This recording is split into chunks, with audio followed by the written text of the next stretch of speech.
नमस्कार दोस्तों, चैत्र पूर्णिमा व्रत कथा। चैत्र पूर्णिमा के दिन हनुमान जी का जन्म हुआ, इसलिए चैत्र पूर्णिमा का विशेष महत्व है। धार्मिक मान्यता है कि इस दिन भगवान श्री हनुमान प्रभु श्री राम के सहयोग के लिए धरती पर जन्मे थे।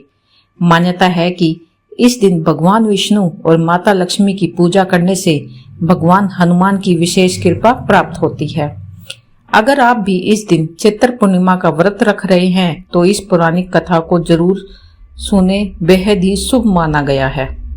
तो चलिए सुनते हैं चैत्र पूर्णिमा की व्रत कथा को। पौराणिक कथा के अनुसार एक नगर में सेठ सेठानी रहते थे। सेठानी रोजाना भगवान श्री हरि की पूजा भक्ति भाव से किया करती, लेकिन सेठानी का पूजा करना उसके पति को बिल्कुल भी पसंद नहीं था। इस कारण एक दिन सेठ ने उसे घर से निकाल दिया। सेठानी घर से निकलकर जंगल की ओर चल दी। रास्ते में सेठानी ने देखा कि जंगल में 4 आदमी मिट्टी खोद रहे हैं। ये देखकर सेठानी ने उनसे बोला कि आप लोग मुझे किसी काम पर रख लो।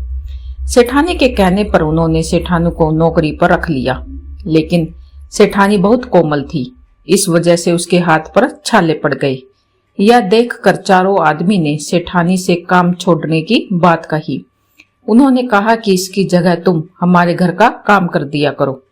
सेठानी के मान जाने पर वे अपने उसको घर ले गए। वहां वे चारों आदमी 4 मुट्ठी चावल लाते और उसे बांटकर खा लेते थे। ये देखकर सेठानी को बहुत बुरा लगता। इसे देख सेठानी ने उन चारों आदमियों को 8 मुट्ठी चावल लाने को कहा। सेठानी की बात मानकर चारों आदमी 8 मुट्ठी चावल लाए। इन चावलों का सेठानी ने भोजन बनाया और भगवान विष्णु को भोग लगाकर सभी आदमियों को परोस दिया। इस बार चारों आदमियों को भोजन बहुत ही स्वादिष्ट लगा और सेठानी से खाने की तारीफ करते हुए इसका राज पूछा। तो सेठानी ने कहा कि यह भोजन भगवान विष्णु का जूठा है, इसी वजह से यह आपको इतना स्वादिष्ट लग रहा है। उधर सेठानी के जाने के बाद से ही सेठ भूखा रहने लगा। आसपास के लोग उसे ताने मारने लगे कि ये पत्नी की वजह से ही खाना खा रहा था। लोगों की बातें सुनकर सेठ सेठानी को जंगल देखने के लिए निकल गया। रास्ते में उसी वही 4 आदमी मिट्टी खोदते हुए दिखाई दिए। सेठ ने उन्हें कहा कि तुम मुझे काम पर रख लो। तब चारों आदमी ने उसे भी काम पर रख लिया, लेकिन सेठानी की तरह मिट्टी खोदने से सेठ के हाथों में भी छाले पड़ गई। यह देखकर उन्होंने सेठ को भी घर का काम करने की सलाह दी। सेठ उनकी बात मानकर उनके घर चल दिया। घर पहुंचकर सेठ ने सेठानी को पहचान लिया, लेकिन सेठानी घूंघट में होने के कारण सेठ को पहचान नहीं पाई।